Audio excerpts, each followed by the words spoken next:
Hello, everyone, and welcome to another fantastic IHC event. My name is Kate Bridle. I'm your IHC events host. Thank you so much for spending your time with us today, your breakfast time, lunchtime, dinner time, whatever time it may be. And special thanks to our sponsor, Ruli, thanks to whom this session is free for all of you. I also want to thank our fantastic presenters today, Donna Scaffidi, Meagan Loo, and Markus Hartmann, who are going to talk to us about how lean in-house teams can use AI to do more without burning out. Critical. It's a pet issue of mine. Very excited to hear this today.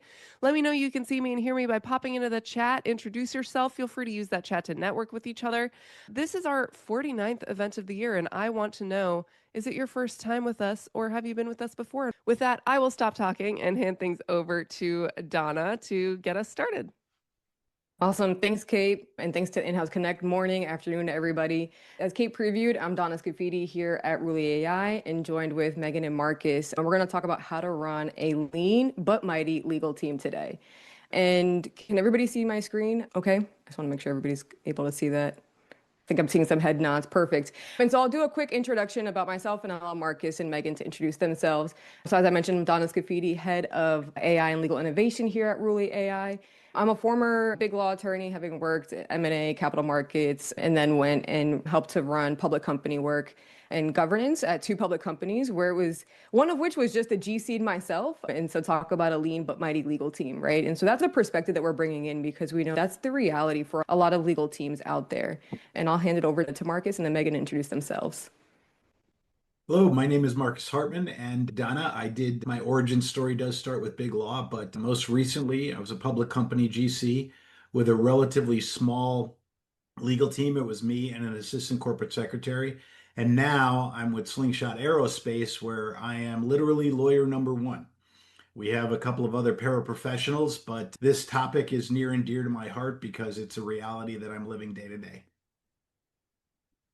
Hi, everyone. I am Meagan. I, like Donna Markus, grew up in big law, but differently. I'm not an attorney. I grew up as a corporate paralegal and then moved over to legal operations, where I now help small but mighty teams run and figure out what's the best way to be efficient. So that's why I love this topic as well. Awesome. Thank you. Thank you both. And I think we're going to have a really great conversation. And folks who are here today, please note that we like to run a very interactive and make this more of a conversational presentation. And so feel free to drop questions or thoughts that come in right into the chat, and Kate with In-House Connect will monitor that for us. And so what we're going to cover today, one is the legal landscape, right? And why bandwidth and not just budget is the constraint. Two, we're going to talk about the four pillars that sort of make a mighty lean legal team. And we're going to talk about real stories from us living in the trenches. And also, if you guys have questions, we welcome those during that time for sure. And then talk about the operating stack. What does it look like when you are on a lean team? How can you leverage different technologies that are available to you to make sure that you have the correct operating stack to punch at and above your weight? And then lastly, we'll give you a diagnosis and takeaway framework that you can use as you're evaluating where your team is and where you need to be. Okay. And so starting first with the legal landscape, if we look at the legal landscape now in 2026, the data is pretty clear. Legal teams they're lean still. And so there might be a perception of being under-resourced, right? And I think for a lot of us on this call, that's something that we've experienced on a day-to-day. But the other part here is under architect and thinking about the resourcing from an architectural perspective. When we look at the stats, about 7 out of 10 GCs are planning to invest more in technology over talent. What does that mean? Think about your operating stack. What does that look like? And how do you make sure that your GC, if you're on a legal team, or if you are the GC, that you're using the right operating stack to make sure that your workflows are more efficient? About 60% of legal teams are expecting an AI investment to increase over the next 3 years. That's huge, right? And so you want to make sure that you're evaluating your tool set accordingly. And then about 8 out of 10 are reporting that workload and complexity are both rising at the same time. And so not only are we understaffed or under-resourced on these lean legal teams, but we're also seeing an increase in workload and the complexity of that parallel increase as well. Okay, so just to recap, I won't take everybody through necessarily the in-depth information on the stats, but the big picture here is We're seeing a huge increase in legal teams, legal departments wanting to invest in AI, needing to invest in AI, be it because from the board level down, we're hearing it from the C-suite down, or because GCs now are understanding and seeing the value legal teams are, right? And that's where we're seeing about 7 out of 10 GCs are planning to invest more in their technology than in talent, right? And so I think that's really telling and why I think a bunch of us are here today. And so again, the constraint here, to echo what we've been talking about so far, is it's not being lean, right? It's about the architect behind that. And so I think the fact that some legal teams, like Markus, is leading a legal team with 15, that has 15,000 space satellites in the air today as a solo GC. Sure, I'm sure if you had additional folks on your team, you'd be able to perhaps accomplish more, but you're able to leverage technology now to make up for that, right? And so it's not so much being short on talent, it's more about what are our systems that we have in place? What does your operating model look like? And letting that be a focal point. All right. And here we have where your bandwidth actually disappears, right? This is not just thinking about, okay, yeah, headcount will help us fix this, but what are those leaks beyond the headcount that we really want to think about?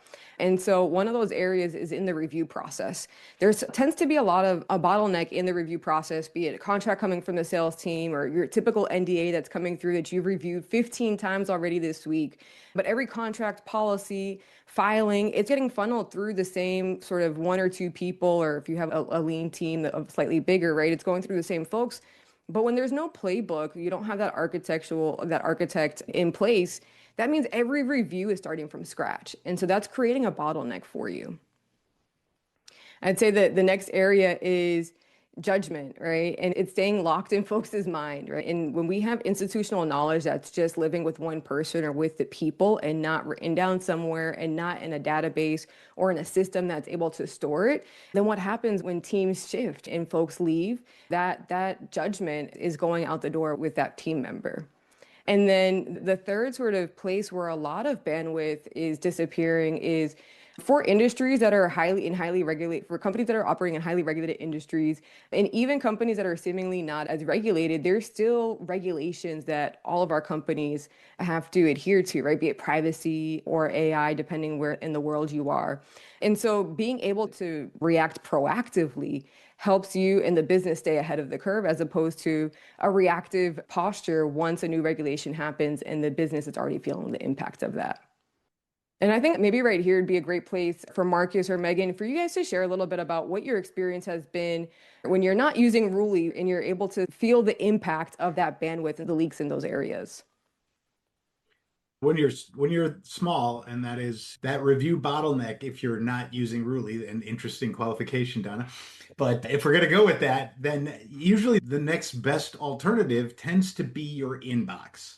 And then a lot of us in the small law department, we live or die by putting out the fires. Obviously, if you get an email from the CEO, that goes to the top of the inbox. But if you have a large contracting team or a large sales team, that review bottleneck right there is responding to what's in your inbox. Now, one way of dealing with that is starting to use AI in a general sense, prioritizing in terms of what's revenue related, what's regulatory related. You can start using AI to organize your inbox if you're small, but go against the grain of what you said before, this is one of those places where the intake that Ruli offers is a great leverage of AI. You can leverage AI, you can leverage Claude or ChatGPT or anybody else to do that, but to have a systematic way of looking at what should be first is one of the great leverage points for AI in general. Totally. And I think, thanks for that, Markus. And Kate, if we want to go ahead and drop the first poll, it'd be really great to hear from everybody here to see, where do you think your capacity leaks currently live, right? Is it contract review? Is it that institutional knowledge that's walking out the door when the team shifts? And you really see that, not just when, and you really feel the impact of that, not just when one person leaves, but when there's perhaps a structural change in a legal team. And we've seen that from folks that we've had conversations with where their team is 10 or 15 people. And then because of structural changes, you're down to a team of 4 or 5, right? And then you're really feeling that impact of judgment walking out the door. And I think if we're looking at the polls coming in, it looks like it's pretty split between the first 2 of contract review Okay, so here we have the results. Yeah. Can everybody see the results on the presentation? All right. Yeah. So yeah, so you can see the contract volume, right? Unable to keep up with the review. And again, that's where a huge bottleneck is. And then two is that institutional knowledge where everything lives in somebody's head and it's not codified anywhere. And so you're really feeling the leaks there. And that's something when you're able to create a different structure for your legal team and have that architectural framework in place, you'll be able to prevent those leaks because even if you add more people to your team, there still might be context and institutional knowledge living in more people's head, right? And so then when they leave, you're still going to feel that impact. Now, in terms of dealing with this right now, and again, for all the lawyers out there, this is not talking about actually privileged information. This is more about where the part of where Meagan and I probably live, and that's the legal operations. I have a contractor that I'm dealing with this week that I only have budget for till this Friday, which means that I'm going to be doing a lot of Teams calls where I'm going to record the content of what's in his brain in terms of what's going on with DocuSign procedures, what's going on with contract management, what's going on with interest. Like that's where I think for a small law department, the use of sort of non-privileged AI can really make this process, like if you suddenly find yourself with headcount reductions and stuff like that, to actually have those face-to-face meetings and have the departing employees explain exactly what they've worked on in a sort of an AI enhanced manner, whether it's a recording or transcription or the summaries that you get with AI, then that legacy, when they're gone, is something you can refer to and maybe not have this same sort of bleed or leakage that Donna just outlined. Thanks for highlighting that, Marcus. I think that's spot on. And I think as we sort of transition into looking at what the lean operating model is, here we go. Okay, there are 4 pillars to creating and cultivating that mighty lean legal team, right? And I think the reframe that I want all of us to take into the next section is that lean is not a constraint that we need to survive, right? It's an operating model for us to design. And so the mighty lean teams are not doing more of the same work. They changed the architecture of the work itself. And the first is by codifying judgment. And so just like Marcus said he's going to do with the contractor who's out on Friday, you need to record and understand what are they doing, where does that judgment live, and then how to operationalize that. And that can happen in your playbooks. That can happen by understanding and having your company's risk tolerance shared across profiles so everybody on the team is operating at the same level. And that is a new way, I think, for a lot of us to think about that we haven't done in the past. And I think this is a great place, Meagan, for you to share where Groq has been able to codify, be it in playbooks or in reviewing from different agreements of Groq's position. Yeah, Groq in general, when I had joined Groq, we were a team of 12, and we are now a team of 4, where half is our attorneys, the other half is not. We do have a member that is an attorney, just not barred within the US. And so right now he's able to use the playbooks that we have to make those judgments based off of previous owners and what they previously decided to do. So for us, previously you asked what was life like before Ruli, and Groq didn't have a before Ruli before I joined, because we've been using Ruli for forever. And so Ruli is our source of truth for kind of just putting a lot of things on there and helping us reorganize and making us a little bit more efficient. Thanks for sharing that, Meagan. And I'm sure a lot of folks are going to have questions there, so feel free to drop that in the chat. And I think in practice, like you're saying, when you have playbooks that are written out, a new person, even if they're not a specialist in that area, is able to come on, or if they haven't been with the company before and they're joining, they're able to come on board and start reviewing contracts and help to alleviate that bottleneck. And I think one of the ways to talk about playbook creation, when I was in-house, legal team of 2, there was no time to create playbooks. And I think that's the other thing of understanding not just the desire or the need to do this, but also the how to do this. So you want to find tools that work with you. One of the things that I love with Ruli, and I used Ruli when I was in-house before I joined. So I've been on the end user customer side, And again, like I said, we didn't have time to create playbooks, but with Ruli, you just upload up to 5 of your standard agreements. And so I was able to upload sort of 5 MSAs that we've agreed to and have been executed. And Ruli was able to pull out and create our MSA playbook. And I think that's where you want to think about not just, okay, I need to codify the judgment. That's the need, but then the how to as well. Okay. The second part here, second pillar is scaling the review, right? How do you move from doing one contract at a time or reviewing, if it's the end of quarter review and you need to get to finance a list of all new terms or anything that is different than what is typically agreed to, how do you do that in the midst of the regular day-to-day legal work that's coming across your desk, right? And so being able to scale that review is really important here. I would love to add a comment here. So as a non-attorney, what I used Ruli for right away, which is quoted in the beginning, was when I had joined Groq right away, I needed to figure out how to organize and create a chart for all of our investor rights. And as someone who's not an attorney, who some language goes over my head, I needed a system that could not just organize all this for me and show me where these details came from, but also then put the language in the layman's terms. And so for not necessarily contract review, but just agreement review, making sure investors have the rights that they're supposed to get. They're supposed to get the visibility and the transparency we promised them. Really helped us do that. And then from a different endpoint of just operations rather than just an MSA or something, was billing guidelines. For a lot of companies, especially startups, e-billing guidelines and an e-billing platform is not high on their list.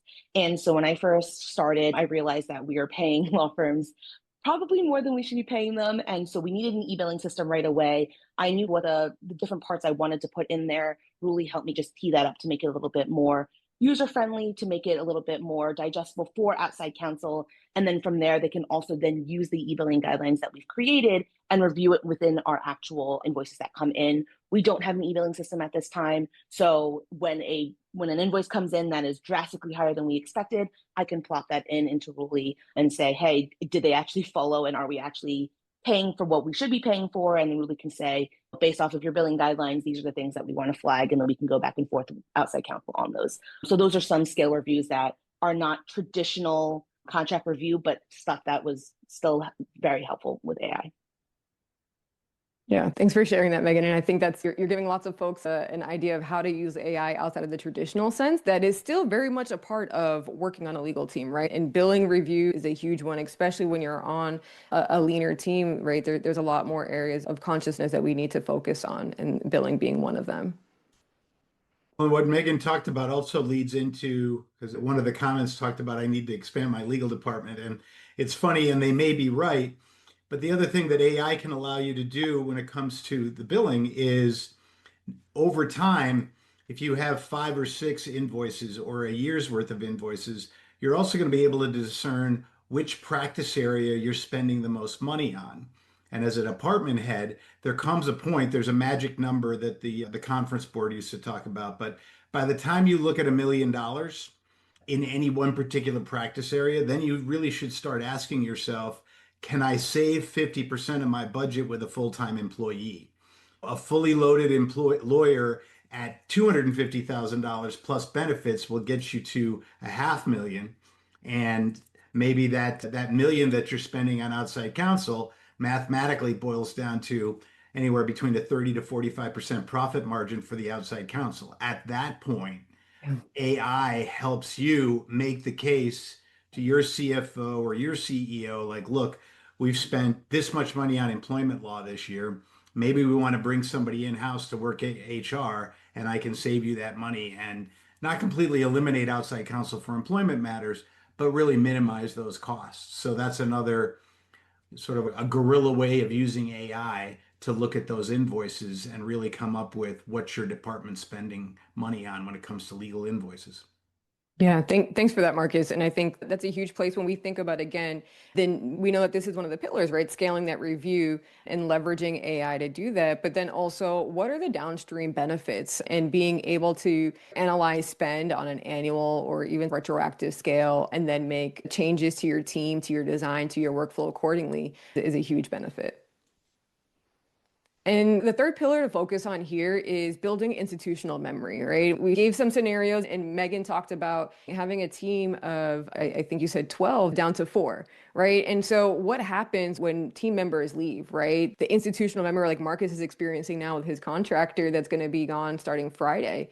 Friday's the last day. You want to be able to capture that. And so that's a huge pillar. And this isn't just a faster search bar. It's more about your team's memory working in a way that's able to compound over time. And so with Meagan's example, for instance, with Groq using billing review, Meagan was able to share with her AI tool, which is Ruli here, what to create the billing guidelines and then able to run that through. And so each time Meagan or somebody else on the team gets an invoice, you're able to see, hey, does this stack up against what our company's position is, right? And that's one example of what it means to put into practice building this institutional memory.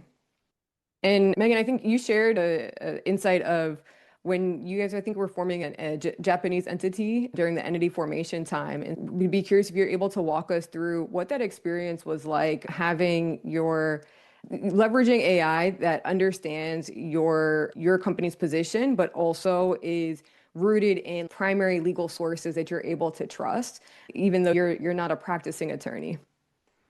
Yeah, I think the biggest thing that Ruli can help with is different time zones, especially for those that are working with subsidiaries on an international level. I don't know law in other jurisdictions. I'm not going to pretend like I do. And so for me, when I'm looking into law for other jurisdictions, I typically work with outside counsel. But unfortunately, outside counsel, they go to bed at night. So when their time zone is their time to go to bed, mine is, what do? I can't just sit here and twiddle my thumbs and wait until the next day to get an answer for our general counsel. So that's when I turn to Ruli and I do some digging as to what are the restrictions on X, Y, and Z? Are there any local resident requirements? Type of those corporate governance requirements. And Ruli will pull those in details for me. They'll actually tell me exactly where they're citing their sources from. And then I can bring all of this to the general counsel or to whoever is asking these questions to say, hey, this is what it looks like. This is what the cost is going to look like. These are the requirements. This is what the expectation is if we do X, Y, and Z. And then we could take it from there. And then the next day, of course, I always double check with outside counsel to confirm it is correct. And the several times that we've had to do this, outside counsel actually cited the exact same source. So it was a great way to kind of speed things up a little bit. Rather than waiting one business day for a single response, we were able to get everything done within half the time. And then there's just the automatic benefit of the tool. And again, the tool behind your firewall, safe and secure, SOC 2 compliant. Every time you ask a question of Ruli, you're creating an institutional memory. So you can go back to some of your previous queries and see what you were asking about 5 or 6 months ago. So the use of the tool itself builds institutional memories. That can't be overstated. As long as you don't delete the chat, it's there and you can return to it 5 or 6 months later, because I'm using it right now for that purpose. There are things that I was looking up a couple months ago that I'm like, oh, I remember that. And I have that. That's actually better than most humans. Most humans aren't that good at cataloging.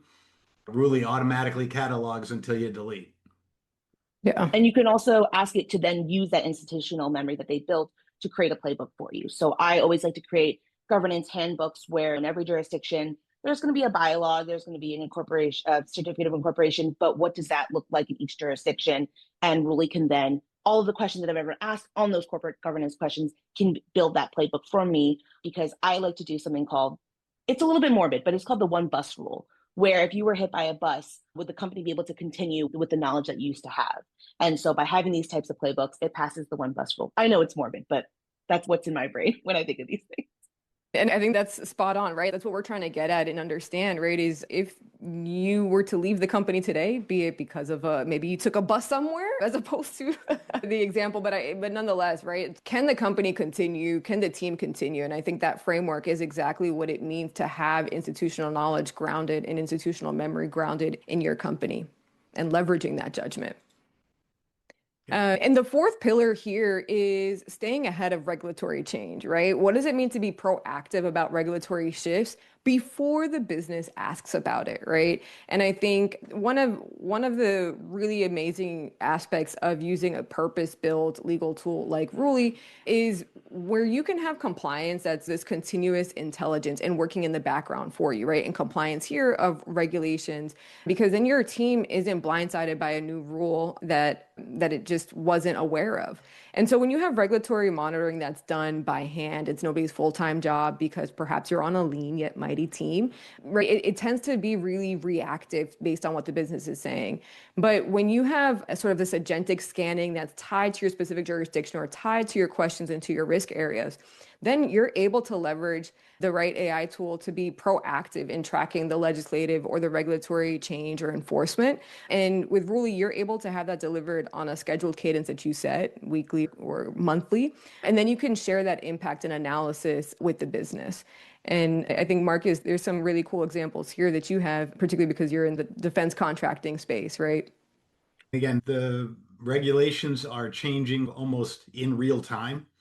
And again, the benefit of having, again, just to look at some of the other stuff, there's a real benefit to what Westlaw and LexisNexis offer. And it's that same sort of real time.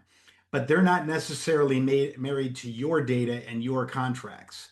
So the context of having a tool that marries those two really does allow you to get back to the business in real time with real time answers. And that's, again, you can build it because I know that Brian's been publishing some stuff about building stuff yourself. You can, on the micro scale, you can build that stuff yourself with every time you have a new chat or a new query, you can pull in the appropriate regs and you can pull in the old agreements and then say, what's my answer? And you'll get an accurate answer. Or you could leverage a tool that already does that mechanical thing to get you to that real truth.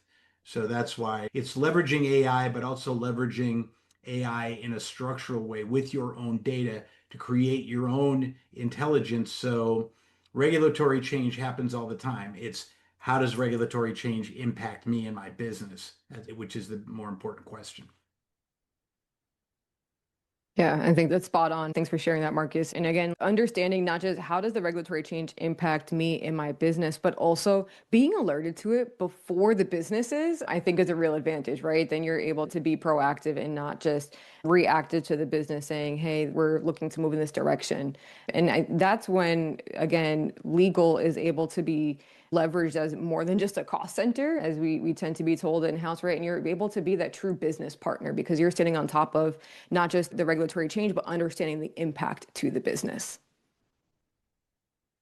Okay, and so we've gone through the 4 pillars, and now we've been talking about the operating stack, right? And what does that look like? And so for a lean legal team, we've gone ahead and mapped each pillar to what your legal architecture can be. And so when we think about what we just talked about, staying ahead of change, that intelligence layer, you want something that's going to be able to monitor that continuous regulatory and statutory legislative change that's happening.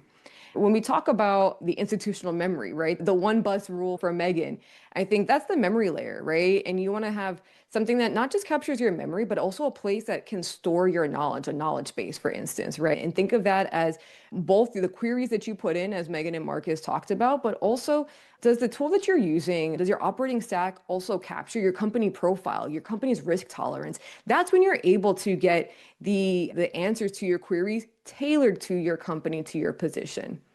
The third layer here for your operating stack is, again, tied to that pillar of scaling review.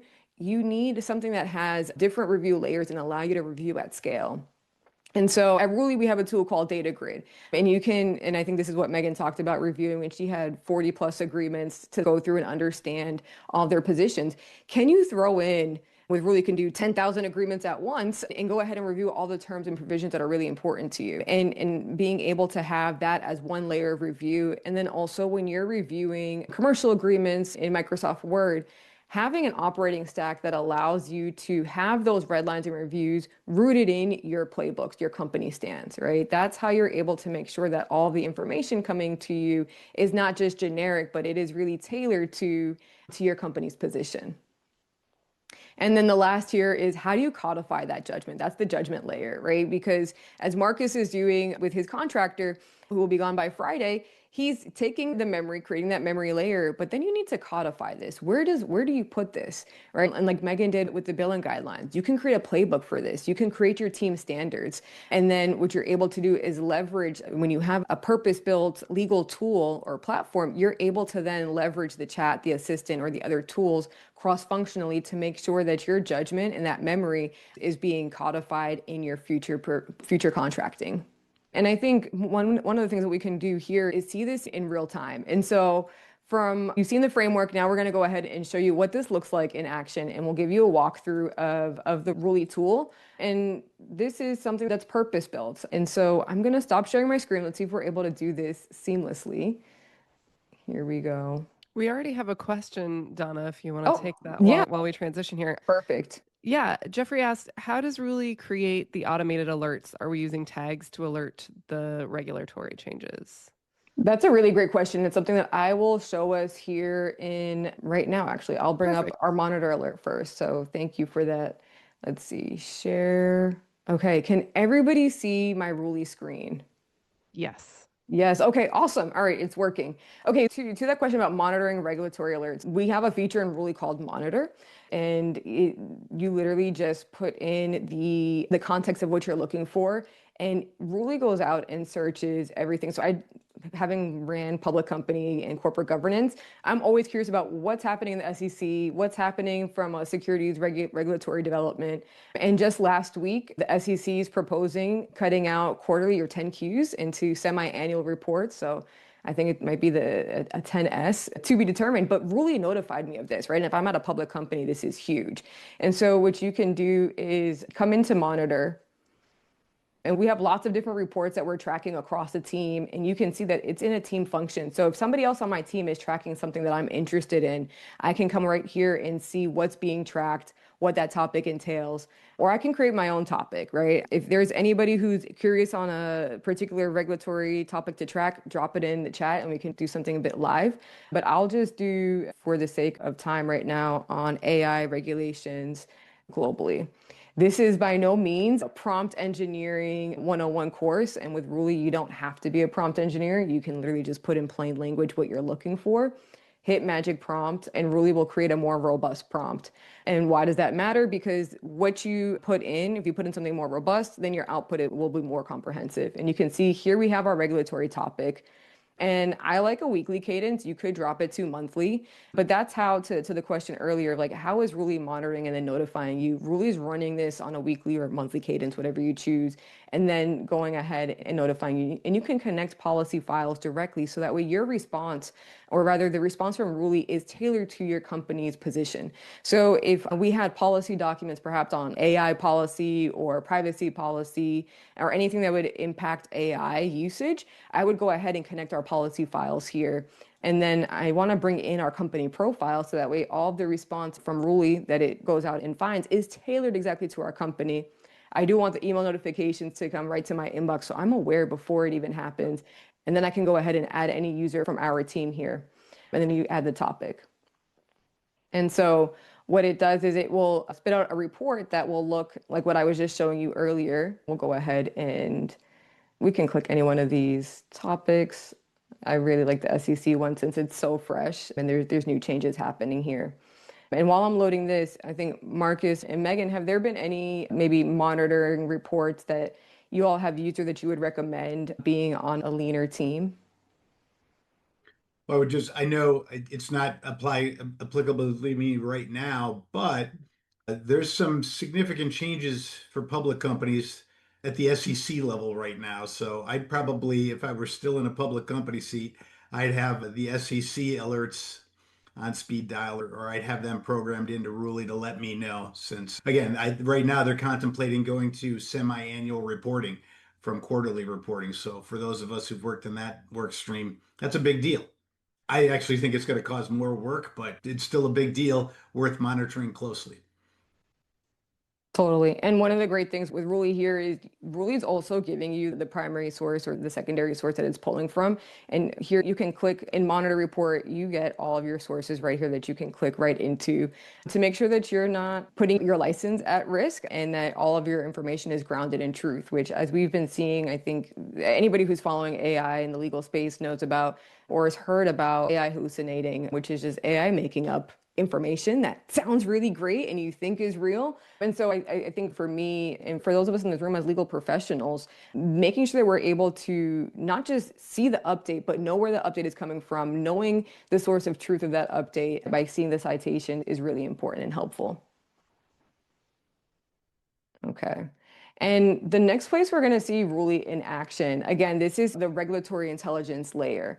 And the next place that I'd love to take us through is to show, let's see, reviewing at scale. We talked about codifying your judgment. We talked about institutional memory, and we talked about review at scale.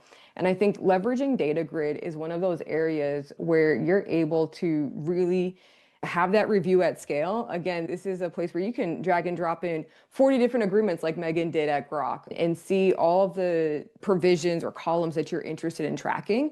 And then what's really great is you can ask Ruli questions right here that are specific to the report that it created. You can download the report, you can save the report and share it with your team. And then you can also add the report. The report is also saved as part of your institutional memory. And so we've talked about codifying that judgment and creating that institutional memory. What do you do with new reports that are coming up or new pieces of information? You're able to save this and leverage. And what Markus and Meagan talked about is now the tool that you're using for your day-to-day legal work is building on the information that you already know. Okay, and so that's Ruli's data grid. I'll stop right there, see if we have any other questions or comments before continuing. Just one question. Sandra asked, is this the same as a CLM tool or different?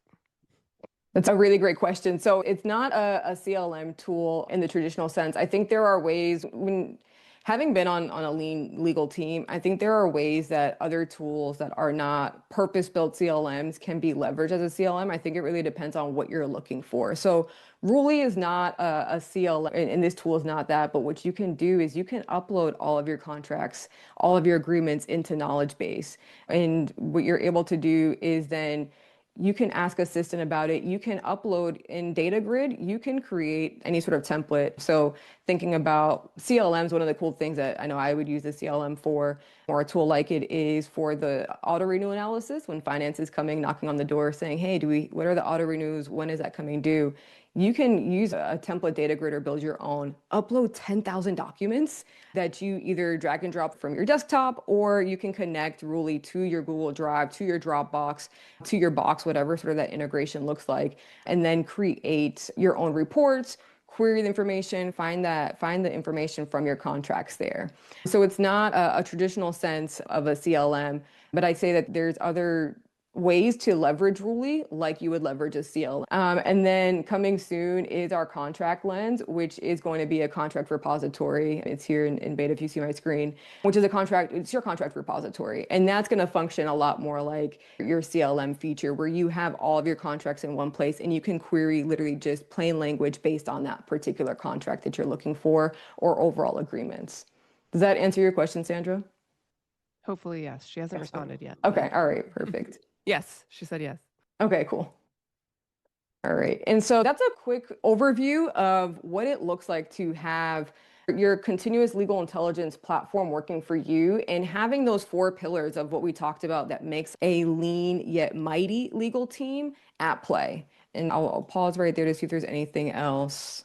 Then one of the things that I want us to think about is we talked and given a lot of information of what does it look like to be on lean, mighty legal team, some of the things to look for.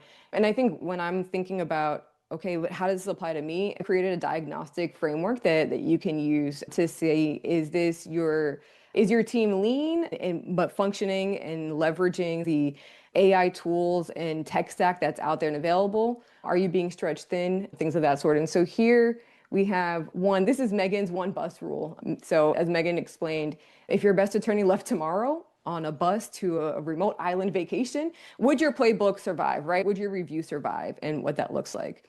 Two, what Marcus pointed out, can a new hire apply your team standard on day one? And what does that look like when you don't have that crossover and that continuity of knowledge from a contractor who's ending on Friday and a potential new hire that Marcus might end up making months down the line, right? And how does that translate? Three, to the monitoring and regulatory impact. When was the last time that you surfaced regulatory changes before the business did or asked about it? Four is, how many contracts did you review from scratch this quarter that could have been a template, right? And then if you had a playbook that you were able to leverage your institutional knowledge against, that's how we're able to lessen that bottleneck of contract review. And five is, does your AI tool remember your company, or do you have to start over each session, right? And Marcus pointed out being able to say, hey, you know what? I remember I asked about this. Let me go back and look at the chat and understand what the AI told us about this. And as Meagan said, and then it's building on top of your knowledge already. And so I'm curious, just from it's hard to do a show of hands here, but if folks want to put like a thumbs up or something, if you answered no to more than two of these, then we can understand that maybe perhaps the bottleneck is not just that an additional headcount would be great, but also looking at the architecture of your legal tech stack and what that looks like. In the comments, Jeffrey said no to all with two sweaty smiley faces. And that's totally okay, understandable, especially when we're operating at a lean scale. And so just making sure then, how do we operationalize your team, Jeffrey, and others here, and really create the architectural framework and design for you to operate like Meagan's doing, a team of 4, half lawyers, half non-lawyers, just needing to operate at the same scale and pace that you were doing, Meagan, when you were a team of 12. All right, and do we have those poll results, Kate? Yep, it looks like no one is dialed in. All right, and that's totally okay. It's totally okay to not be fully dialed in, right? And I think there's something here to be said that about half of the room is 0 to 1, so there's some work to do and partway there. So what that tells me is you're on a lean team and we need to get you mighty, right? And the architectural framework is the best way to do that.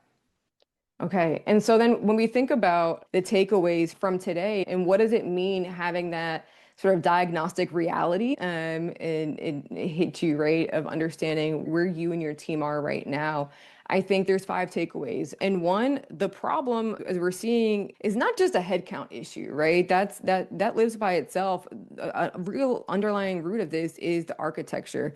And most lean teams are running the wrong sort of operating model or operating tech stack or operating legal stack, right? Not just short on people, because even if you had more folks and they all did the one bus, what is this one bus rule, Meagan? Is that The one bus rule?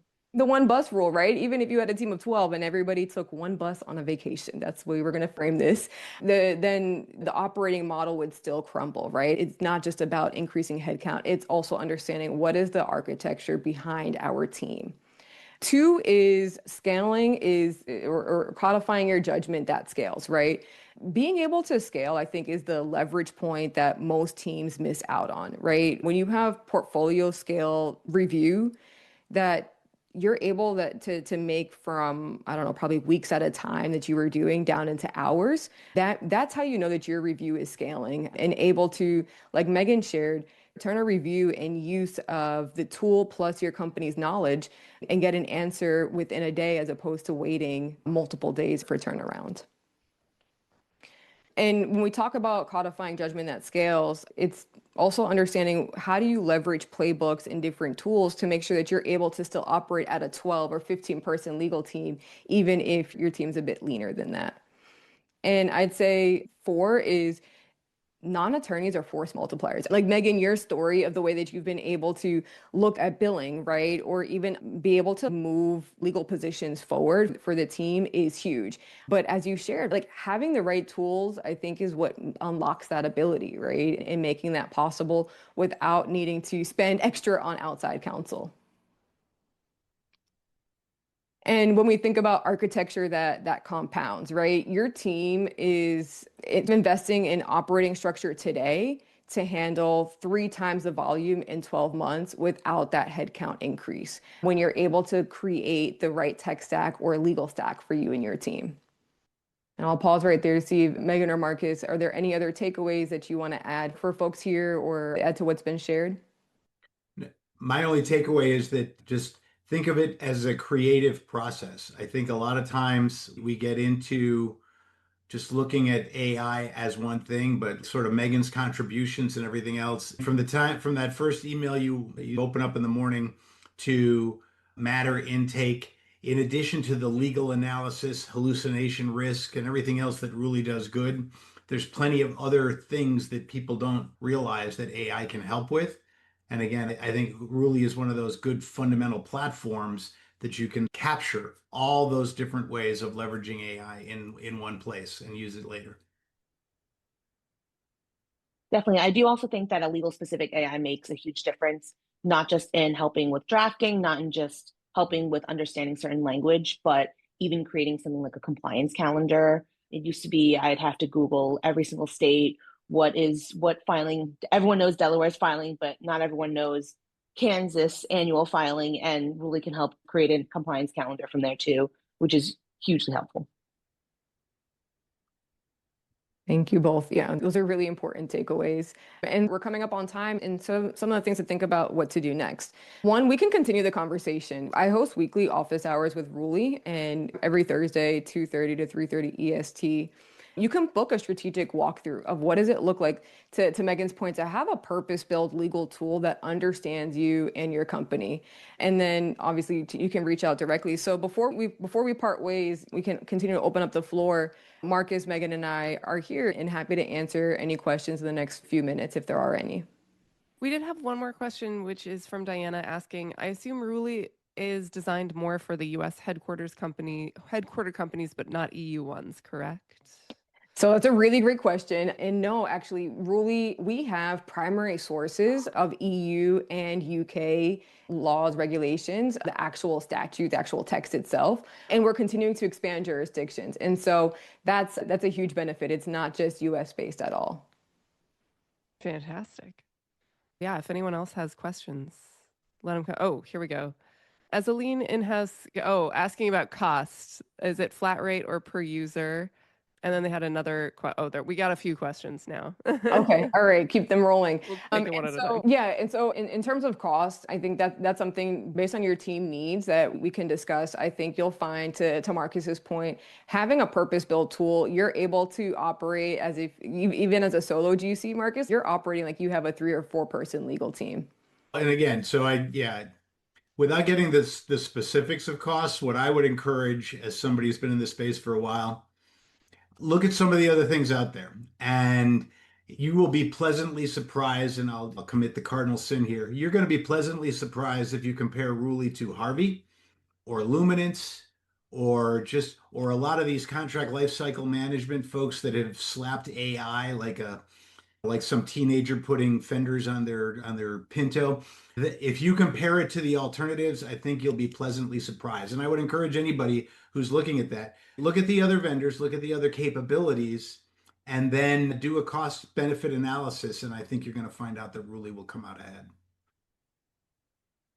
Okay, so follow-up question is from the same person. Is there a built-in agent and a corresponding token cost for queries? So really great question. There's no token cost or anything of that sort. I think if I can probably ascertain what might be compared to that uses token cost or things of that sort. Claude Legal, for instance, is one, and we did a session last month with In-House Connect on Beyond Claude Legal. That was really fun. And there are token costs, or it eats into your subscription. There's none of that with Ruli. You can go ahead and query. In Data Grid, you can upload 10,000 contracts, right? Think about if you have a big M&A or you want to see everything that you've done. There's no cost whatsoever, and you're getting the full AI capability. Fantastic. And then the other questions are about other jurisdictions that you cover. Do you cover Latin America, other areas outside the US? Yeah, totally. So actually, I'm going to pull up my screen and show Data Grid.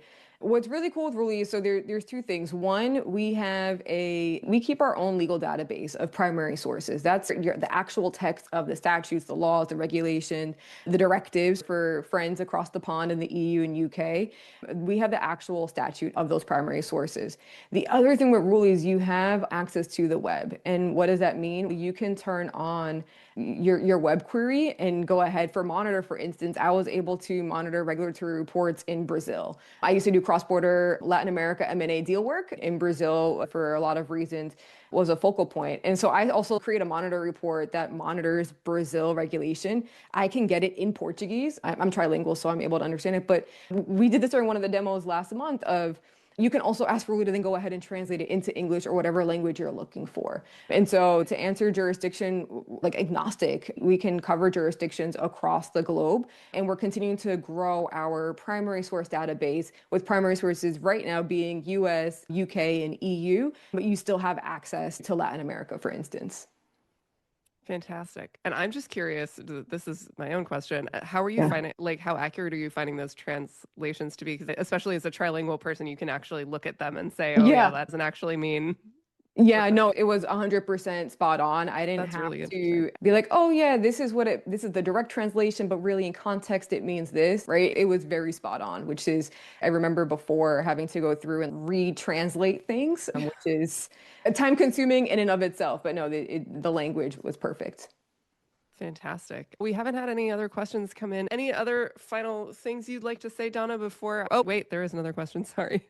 No worries. Is there an approximate date for when the CLM beta would launch? That's a really great question. I'd say likely in the next couple of months.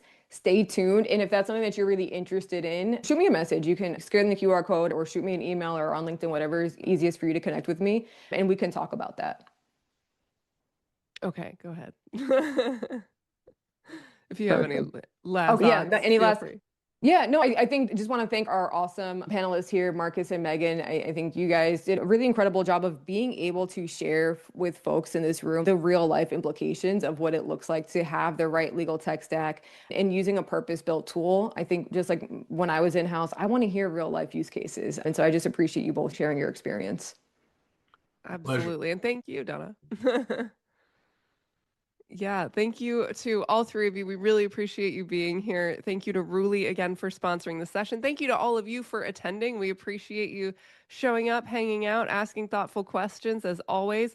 Please go check out our upcoming events page, which I'm about to pop in the chat. We've got a lot more awesome webinars coming up. We have 5 webinars next week. Go check that out. We also have some great in-person mixers. Thank you all so much, and I hope you have a fantastic rest of your day. Thank you. Bye, everybody. Bye.